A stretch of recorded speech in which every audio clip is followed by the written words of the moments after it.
Welcome to The Disruption Is Now. Join us on this enlightening journey as we explore how AI is impacting our jobs, careers, lives, and the human experience. Each episode, host Greg Matusky will converse with visionaries and innovators at the forefront of AI, diving into its challenges, opportunities, and impact. So buckle up as we venture into the heart of disruption, and together, let's unfold the future. Well, welcome to another episode of The Disruption Is Now, the podcast where we look at AI and how it's disrupting communications, commerce, and our culture.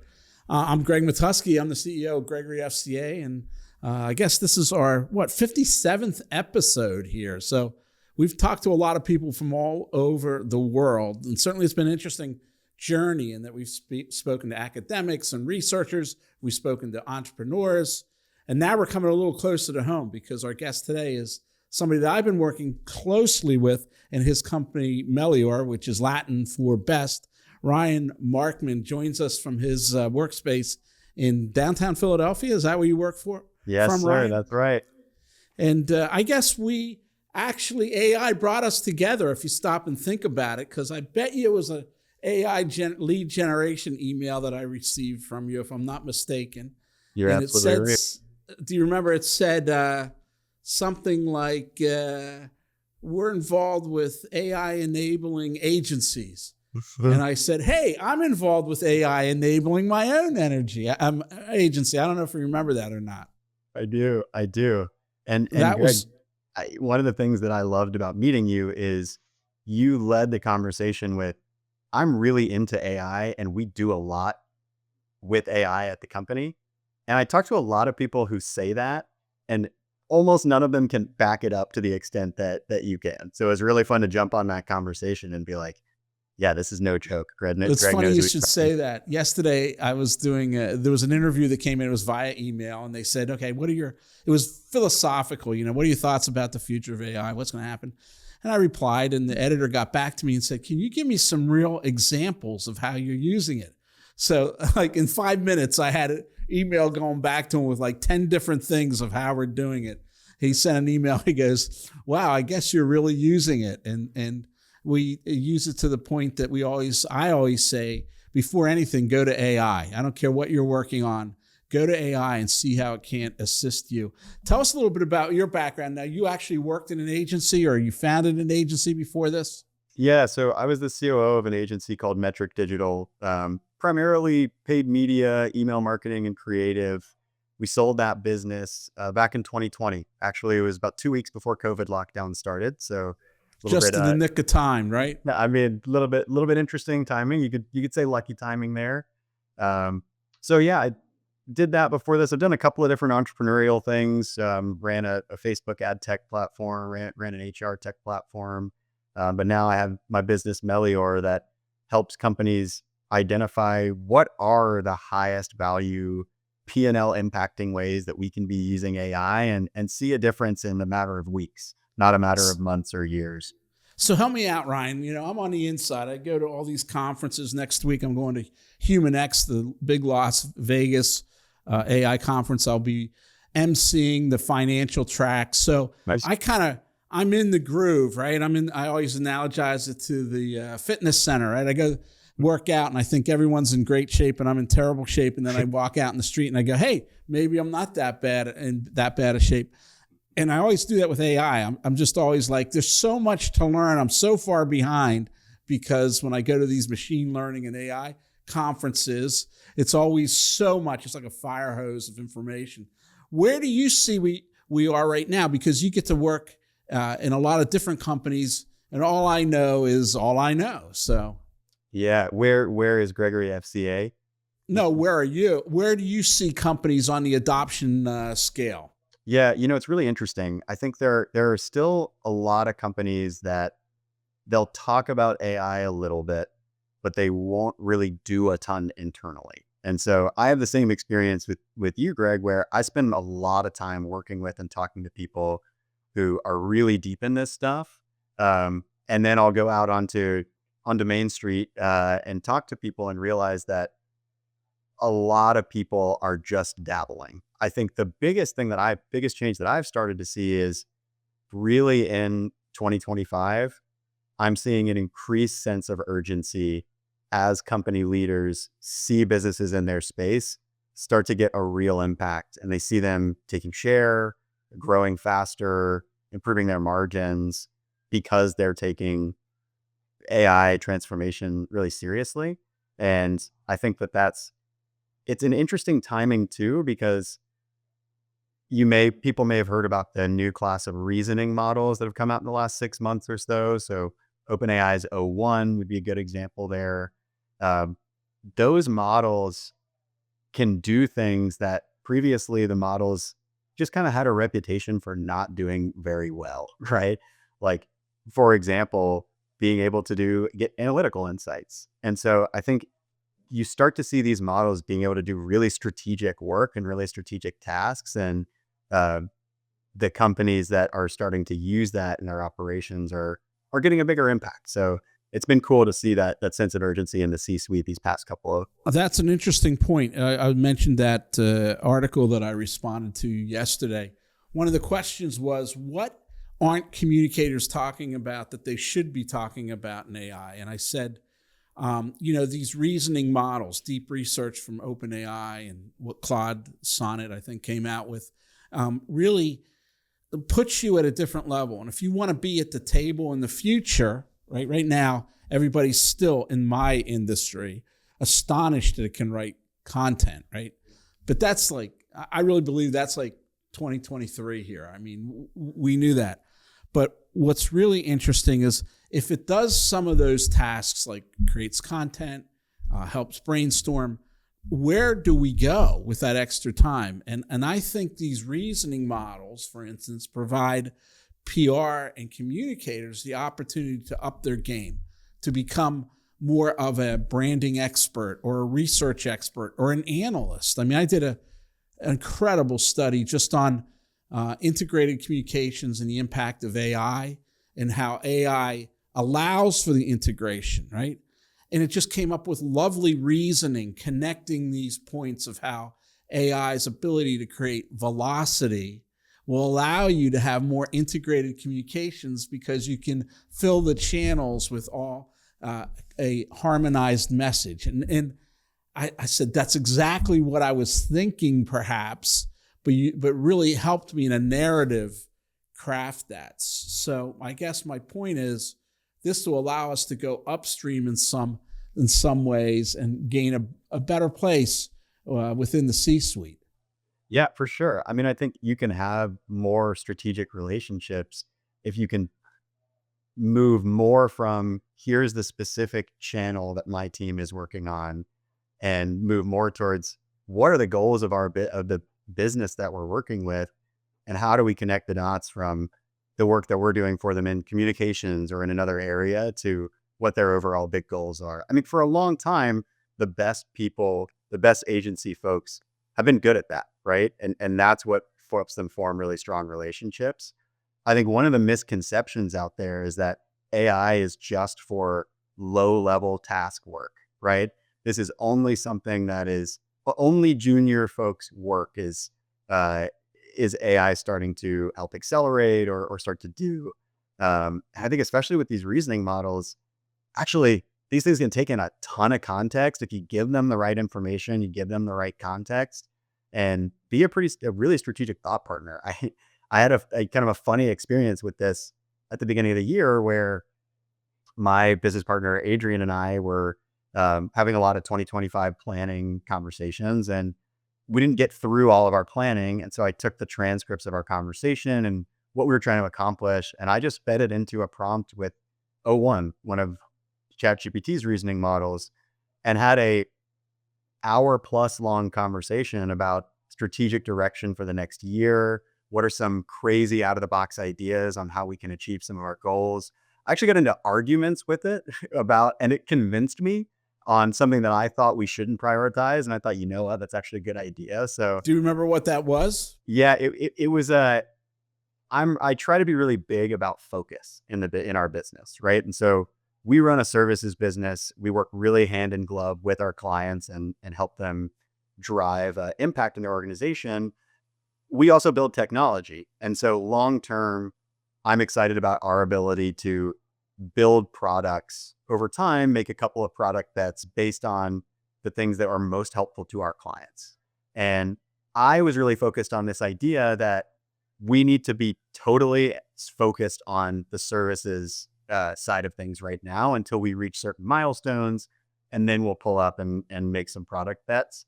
And it laid out a path for me on how you can mostly focus on services right now, but here are a couple of things that you can do over the next 6 months to move in the direction of getting to scalable products. And it was really interesting. We're actually, one of the things that we're doing, and it started as an idea from Adrian, is we're doing monthly tool drops where every month we're creating some free tools to make it easier for people to work with AI. And that's one of the things that's in that strategy and along the lines of what AI helped convince me to do.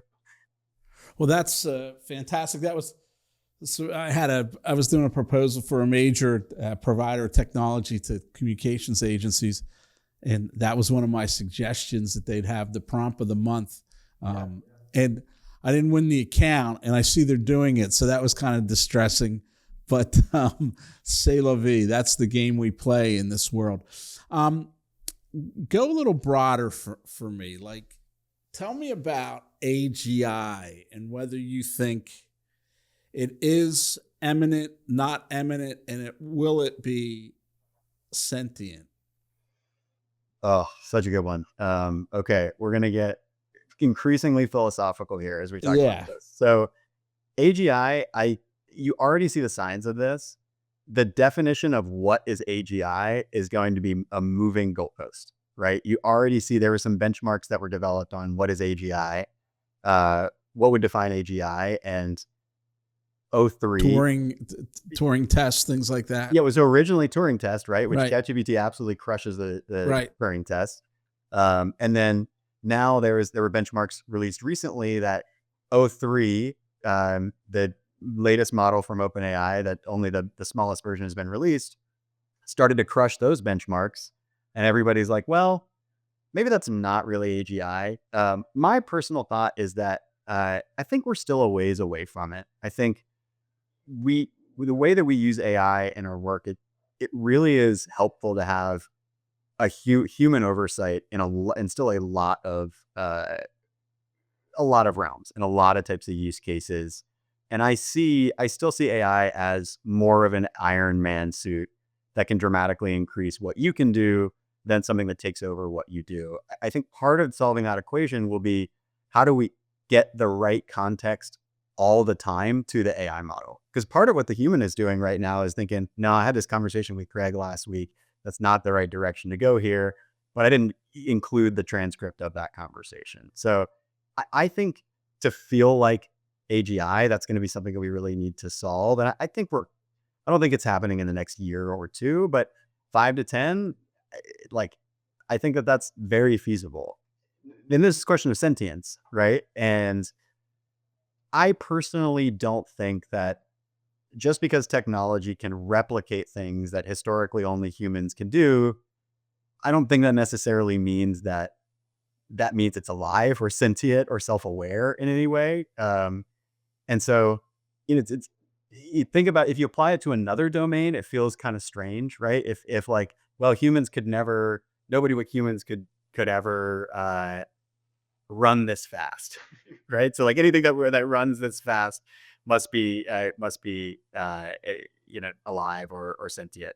So who knows? I mean, there's a lot of unknown here, right? And the way that these things learn is super interesting. And I have 2 young kids, and I find myself watching them learn things and thinking about that. And it gets me going on how AI learns and how sometimes it feels really similar to how AI learns. But I don't personally think these things are going to become sentient or self-aware. I'm curious what you think. I agree with you. I do think, though, that there's an intelligence there that is foreign, alien. Yeah, and agreed. I analogize it to, look, I could never play the piano. The day I learned that there's 2 clefs on the piano that you play with 2 different hands is the day my brain exploded. I could never separate those two and play a piano.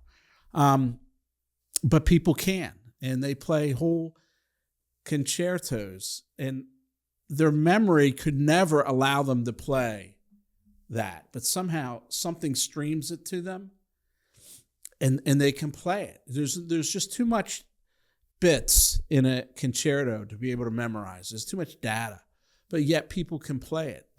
So I analogize that to AI, and I really feel like I've mastered something when I stand up from AI. I believe that it emulates my brain the way I think very, very nicely. And maybe that's because I am a storyteller. Maybe that's because I know where the message is I want to go. I just got off a call with one of my teammates here, and he's very formulaic in his prompting, right? He put a document and he said, I want you to read this and then wait for my next command, right? Like I would never do that. I would kind of do it in a gestalt, right? I want you to read these two documents and then pull from one and the other. And then I want to merge them and come up with a new kind of, I'm working on story angles, a new story angle based on what the company can speak to and what we know the media is covering, right? And mine is much more kind of like a riff. Like I don't write structured prompts.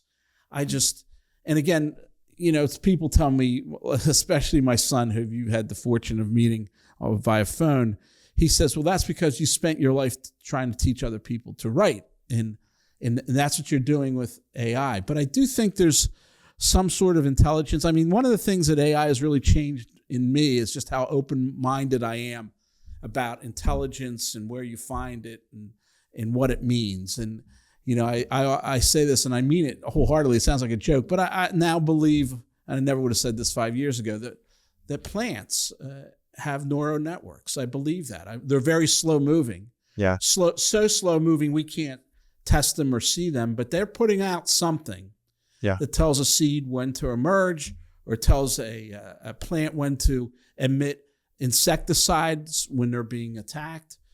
So something's going on there. And I often think that the machine, how fast it can process, we're the plant. Like they could have much faster inputs and process it than what we're capable of inputting, right? Yeah. So I don't know. It'll be interesting. It's opened my mind, Ryan. Let's talk about what we're working on, because I'm very proud of that. And I've been very fortunate to work with you and Adrian at Melior on it. Yeah. So. And well, real quick before we switch gears, I do think people should know, if they've never seen you write prompts and they've never seen you communicate with AI, that just in case it is sentient, you're very, very nice to AI. You're very, very polite. You don't buy into the ideas that you have to be mean to AI. So I think if anyone hasn't seen you prompt, that's something they should know. It's always with please and thank you, and you're doing really good. And again, I always say I don't do that because I think it gives me better outcomes. I do it because I want to always remember that I have a very an assistant that wants to please me, right? Yeah. And I want to be pleased with the outcomes. And I always want to remind myself, look at this as you would a human being that you're trying to elevate their career skills, right? And prompt in that manner, because it reminds me that I'll get a lot further faster if I act like I have to humans all my life when I apply it to the machine, because this was built to please us more than a human assistant, right? You give a human assistant instructions and who knows, they might walk out of the office and say, he is crazy, he's mad, 9 of his ideas are always horrible, maybe I'll use the one, right? But the machine is much more pliable in its ability to want to emulate that which will make us feel good about the end product. So yeah, absolutely. In life too, it always gets you further. I had my great mentor who has since passed away. He'd always say, the key to business is saying please and thank you. I like that. I spent way too many years not invoking that in my own personal professional career. And I know the power of it. But anyway, why don't we talk a little bit about what we're working on? Yeah. Awesome. You want me to start? You can start. Tell about my craziness. It is. Well, I mean, and your brilliance. well, yeah, thank you. I appreciate it. I mean, first off, it's been really, really fun to work together. And I've really been Of glad. course, I'm paying you, so of course you would say that. Well, I mean, I can't say that's wrong, but I've enjoyed. Maybe if you ask people, and I've got friends and my wife, they've heard about how much fun I have working with you. That one's a little harder to fake. Um, so we're building a customer facing product and as well as internal tool for Greg and Greg's company that is really an AI process, an AI agent to help people through the process of crisis communications. When you have a crisis come up, there's a lot of things that you need to handle. Typically, there's an internal quarterback who's going through the process of developing the plan of how we're going to respond, drafting up the holding statement, the internal notes. And it's a lot of work and it's under really high pressure stakes. And so we've worked with Greg and his team to design a product that can take in a little bit of information from you about a crisis that you're facing. It has a bunch of information about your company and what your policies and procedures are, and can then generate for you on its own a plan that you can follow to handle this crisis, some talking points that you use throughout your documents, exactly who the stakeholders are that you need to communicate with, and then the content itself, a first pass at the content that you might need to use internally or externally. And been really excited to see about the quality of output here. And like a lot of things with AI, this is not intended to replace the person who's quarterbacking that process, right? This is a super important, super sensitive, super human moment for a company. But this helps decrease that burden and decrease that lift on that person, get to a better outcome faster. And we've been very indebted to you because you've done a great job actually creating our vision as we go through this. At times where our vision was clouded, I think we've had a great partnership in seeing it through. We're calling it Crisis Calm. And really the impetus was we had a number of clients who came to us with crisis manuals. These things were textbooks, outdated, unwieldy. You'd have to go through the first section, which was just a bunch of textbook about what is a crisis. When you're in a crisis, you know it's a crisis. I don't think you need to be scoring yourself if it's a crisis or not. So it really is built around the scenario. So for instance, if a plant burns down, or if the SEC opens a investigation, the machine can understand what you're talking about and then create a communications plan complete with who your stakeholders are, what the messaging should be, what their pain points are, and the channels that you can communicate with them. It also identifies members of your crisis committee so that you can always have that before you. And then it goes to the next phase where it creates a news release or a press holding statement or a letter to your shareholders or to communication talking points to your board, all the way down to dealing with perhaps some of your community partners in soliciting their help on a difficult issue. So it's been a wild trip. We're excited to get that out. We're still debugging it, but it's been a great opportunity to learn more about the tech side, and I think you've done a great job in helping us there. There's one thing I want to go back to, and we're talking about replacement of humans. Yeah. Was at a conference 3 weeks ago, and I talked to some people in big enterprises who really get it, right? And they've created entire libraries, prompt libraries. We've done that, Ryan, but we find that we don't go back to them, that people learn how to prompt. I don't know about yourself, that you don't have to go back and use a very if then this, if then this.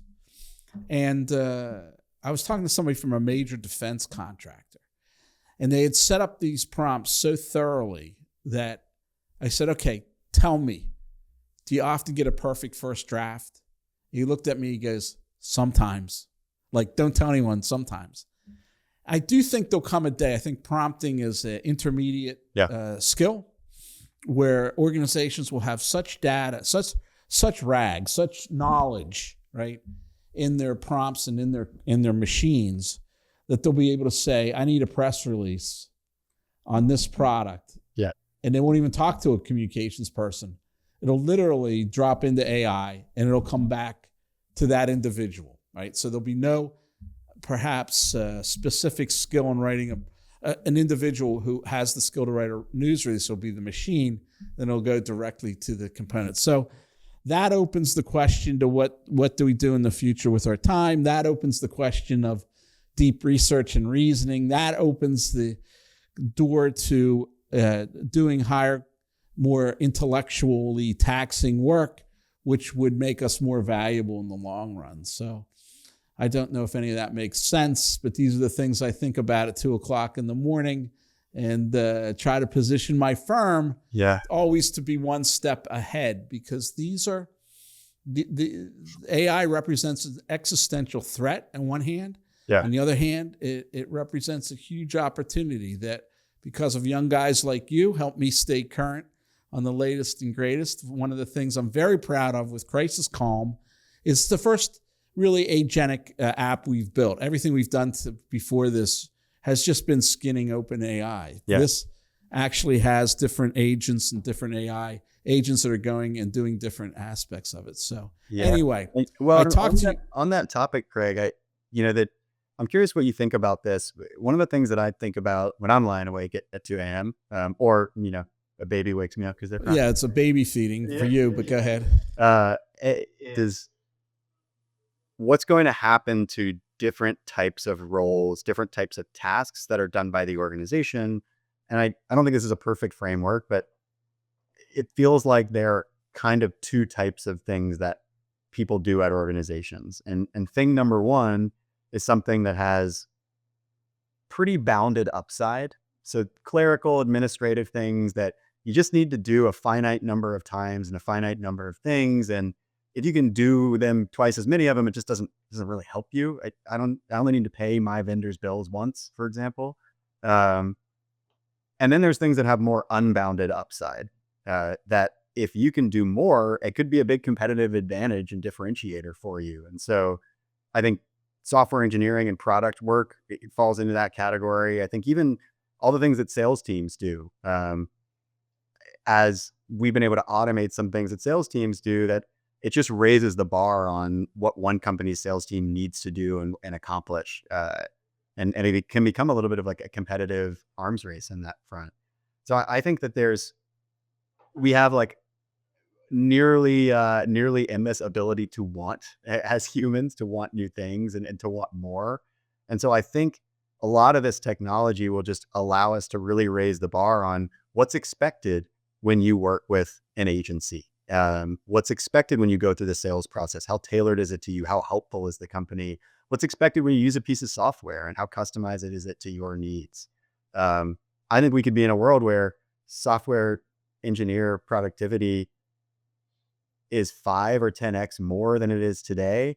And there's still demand for more ability to write software, because there's such latent demand and need for that today. Now, there are unknowns here, right? Like, I'm an optimist, but I try to be not to be overly pasting a sunny picture. I think like there are questions, there are going to be some structural changes, but I think there's going to be a lot of opportunity created by all of these things that, we wish, or our clients and customers wish we had more time to spend on them. Well, certainly. I mean, we're very good as a species at looking at the downside and finding how many jobs will be eliminated and which ones will most likely be targeted. The harder task is to find out, or is to imagine what kind of jobs could be created. Yep. We don't have that visibility, so we never include that in the calculus, right? Never think about it. So I think, one of the lessons I learned from Uber is that for most of my life, I thought the demand for personal transportation was in perfect balance with the number of taxis and cars there are in a city. And that even I deceived myself when I'd go to New York and there'd be a line around Madison Square Garden, right? All the way back to Penn Station. Literally. It would be 7 degrees out and there'd be a line around Madison Square Garden. It never occurred to me, there's all this pent up demand for personal transportation. that Uber found that we didn't know existed, right?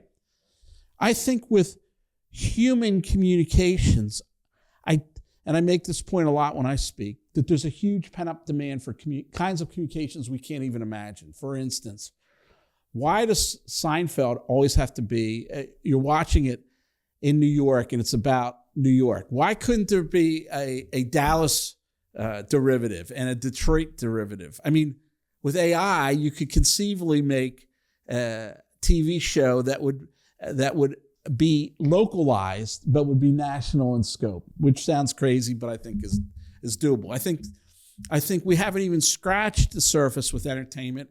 I don't think these models are very good at video, even though you see some amazing things. What you don't know is that the creator did that 300 times to get the, make sure the hand actually had 5 fingers on it.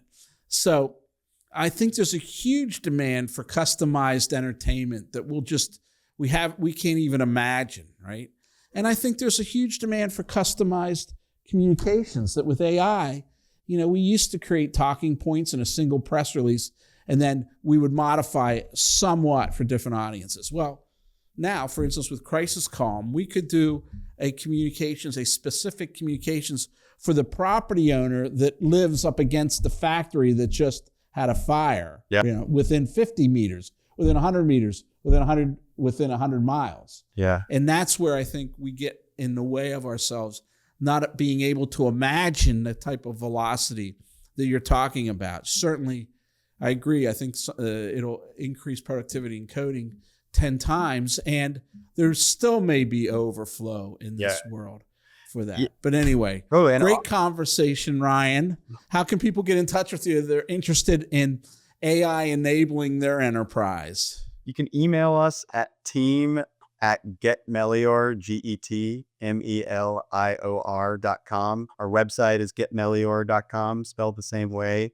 Follow me on LinkedIn, and I'd like to talk about some fun AI topics on LinkedIn.